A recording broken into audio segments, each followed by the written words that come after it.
trash. Those for the flywheel is 14 millimeters.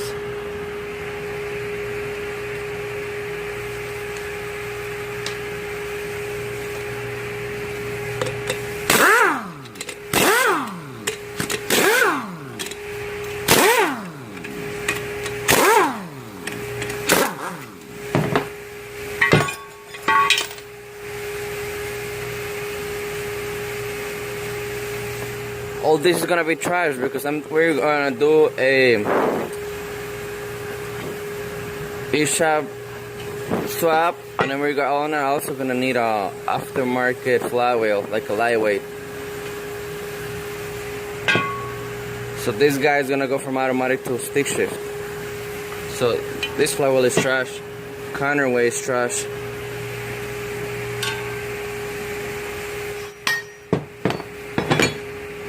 Trash.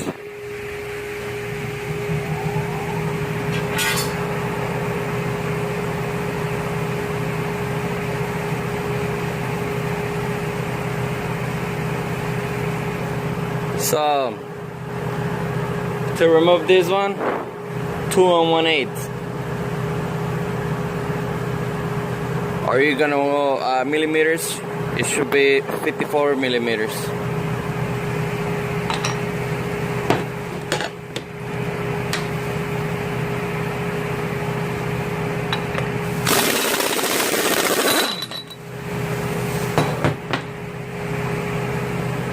That was real time. That's how heavy, that's how stuck these ones can get.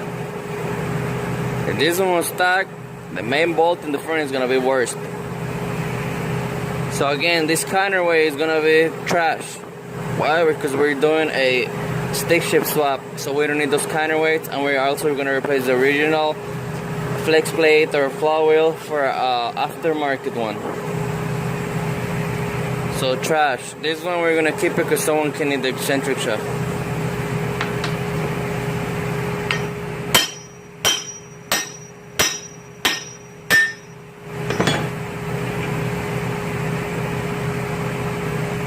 Trash. For the rear stationary gear, those bolts are 12 millimeters.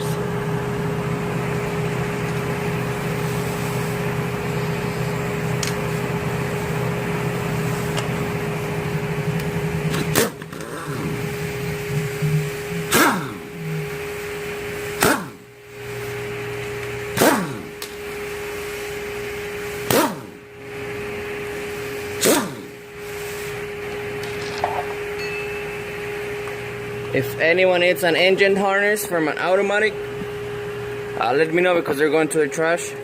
It has all the plugs. The one that goes to the battery, from ground, starter, alternator, from fuse box. So it's pretty complete, unopened. So if anyone needs it, let me know. Now moving to the front, the water pump. You're gonna need 12 millimeters. The belt tensioner, another 12 millimeters. So basically in this one, all you need is 2 1/8, 12 millimeters, 10 millimeters, and that's about it.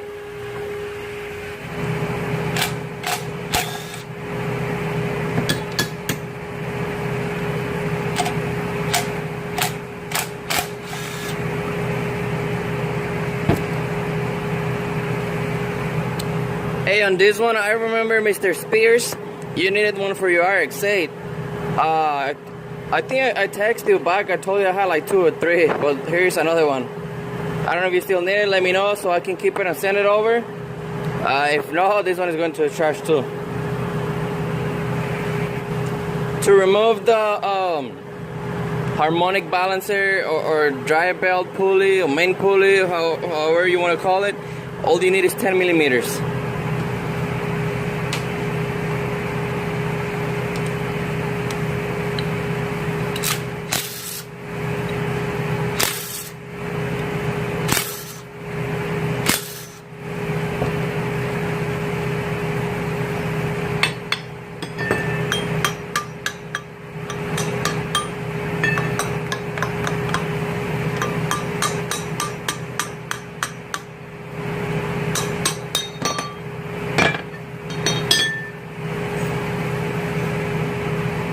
Okay, and these pulleys on your RX8, these two, the drive belt guide or assembly or whatever pulley, these two are trash. The only thing we're gonna need is gonna be the reluctor ring. This ring is the one that picks up the signal to your crankshaft right here. You can say crankshaft. The crank sensor.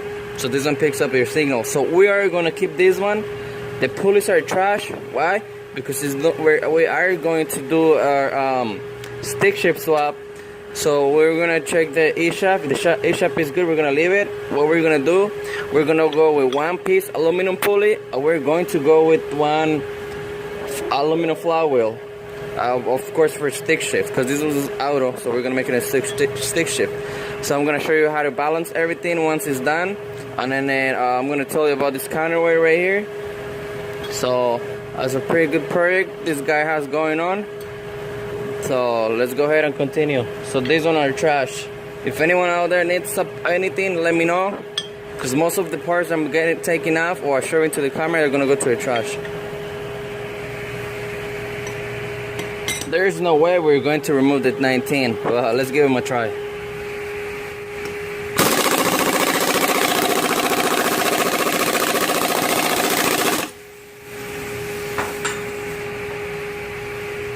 As suspected, we won't be able to remove that one. So the only way now, you won't get it even with the braking bar. So the only way out is the method nobody likes. It's the method everybody hates me for. Keeps talking shit on my other video. So we're gonna have to hit this one till it glows red. But for now, we can remove the oil pan, the rear iron, and the rear housing, also with the rotor. So let's go ahead and remove the oil pan and remove the back parts. To remove the oil pan, you're gonna need only 10mm socket. Also, quick tip: before removing the rear plate, you have to remove the keyway right here. If not, the stationary gear is gonna get stuck; it won't come up. So you have to remove the keyway right here. This one.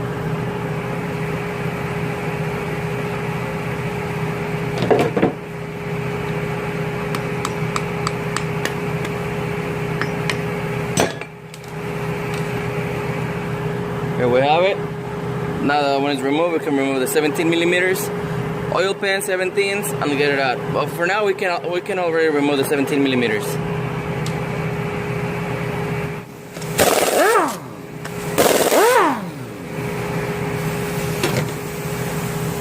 Now, when you guys out there reassembling your engine, remember 2 of the tension bolts are different, which is this one here, the other one there, and the 2 in here. So that's something you have to keep in mind, even when we're torquing down. But I already have all the videos assembling everything. I just have to edit them and then change the music, because I was thinking, I thought some of the music I had on, it was royalty free. So once I paused them, they got blocked, and it was 4 of them. It was 4 videos of like 20 minutes each, showing the full assembling and everything. So I messed up on that one, so now I have to redo it again. And then now this time it's not gonna be some music on. So for now, hope you guys enjoy this one.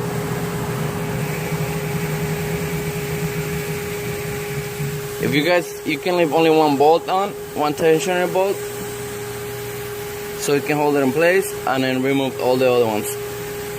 All these tension bolts are gonna be trash, because this guy, he's still gonna decide if he's gonna go 10mm studs or 11.5. So while he decides, these tension bolts are trash.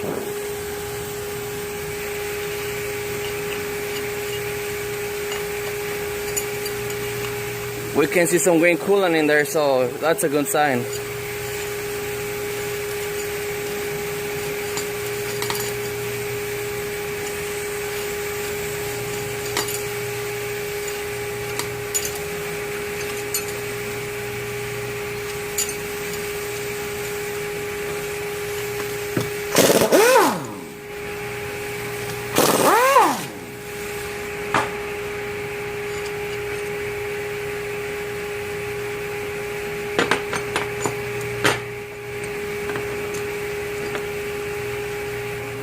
Okay, now let me give you a little tour.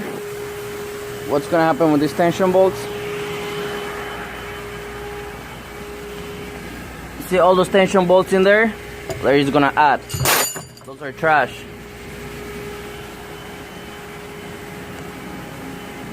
The water pumps. We have some. See this? We have some EGRs from rx8. I have some housings. They're ready on top over there. Those are ready to use.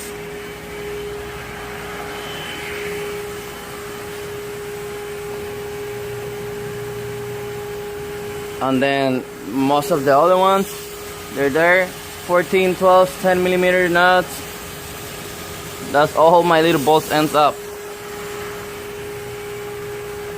Why? Because I mainly replace all of them. They're all custom made by a special machine shop that makes bolts, studs, and everything around here in LA. Because ARP, they have some I can reuse the ARPs from maybe Nissan, Toyota, or Honda for the oil pan and other stuff. But this, the tension bolts, yeah, those are custom made, you can say.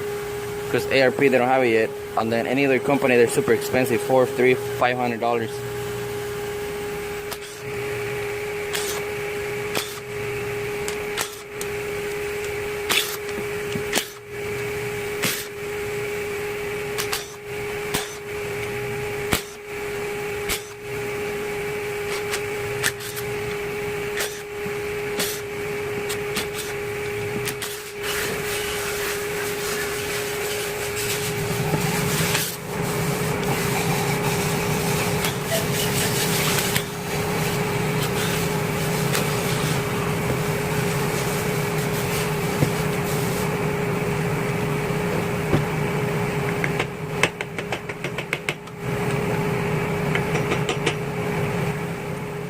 So, as always, the easiest things become hard.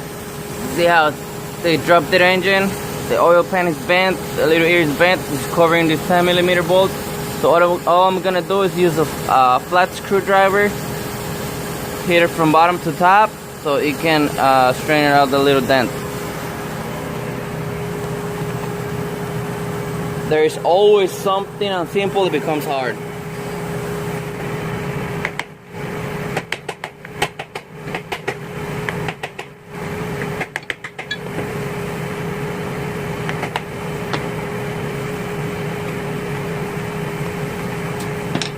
Also, as most of you already know, all my oil pans are trash because I always replace them brand new from the Mazda dealer with the oil sensor or the oil level sensor unit. So this oil pan is also trash.